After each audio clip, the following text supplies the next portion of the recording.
Israel ప్రధాని Benjamin Netanyahu చనిపోయాడా, బతికే ఉన్నాడా అని ఈ మధ్య అతని మీద వార్త గట్టిగానే వినిపిస్తుంది. అయితే తన మరణంపై వస్తున్న వార్తల్లో అలాంటి అసత్య ప్రచారాలకు గట్టిగా చెక్ పెట్టారు నెతన్యాహు.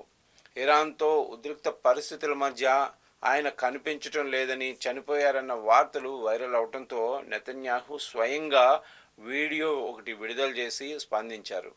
కాబోయే అమెరికా రాయబారి మైక్ హకీబ్తో కలిసి ఆయన కనిపించారు నెతన్యాహు. అవును, నేను బతికే ఉన్నాను అంటూ సరదాగా స్పందించారు.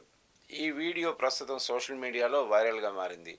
ఈ వీడియోలో మైక్ హకీబీ మాట్లాడుతూ, మీరు క్షేమంగా ఉన్నారో లేదో చూసి రమ్మని అధ్యక్షుడు డొనాల్డ్ ట్రంప్ నన్ను పంపారు అని చెప్పగా నెతన్యాహు నవ్వుతూ సమాధానం ఇచ్చారు.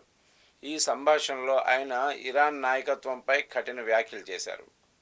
ఇరాన్కు చెందిన కీలక నేతల పేర్లు తన హిట్ లిస్ట్ నుంచి తొలగించినట్లు సూచిస్తూ, నా దగ్గర ఇంకా ఒక లిస్ట్ ఉంది, అందులో ఇంకా ఎన్ని పేర్లు ఉన్నాయో చూడాలి అంటూ పరోక్షంగా ఇరాన్కు హెచ్చరికలు జారీ చేశారు.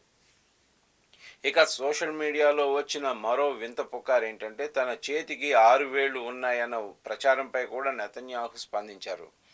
కేఫ్ వద్ద తీసిన వీడియోలో తన చేతులను చూపిస్తూ లెక్క పెట్టాలా అని, వేళ్లు సరిగ్గానే ఉన్నాయి అంటూ ఆ రూమర్లకు ఫుల్ స్టాప్ పెట్టారు నెతన్యాహు. అమెరికా మద్దతుపై కూడా నెతన్యాహు ఒక సాటిస్ఫాక్షన్ వ్యక్తం చేశారు. అమెరికా దళాలు చేస్తున్న పని అద్భుతంగా ఉంది, వారితో కలిసి నిలబడటం మాకు చాలా గర్వకారణంగా ఉంది అని పేర్కొన్నారు. ఇజ్రాయిల్ను నాశనం చేయాలనుకునే వారిని మేము అడ్డుకుంటామని ఆయన స్పష్టం చేశారు.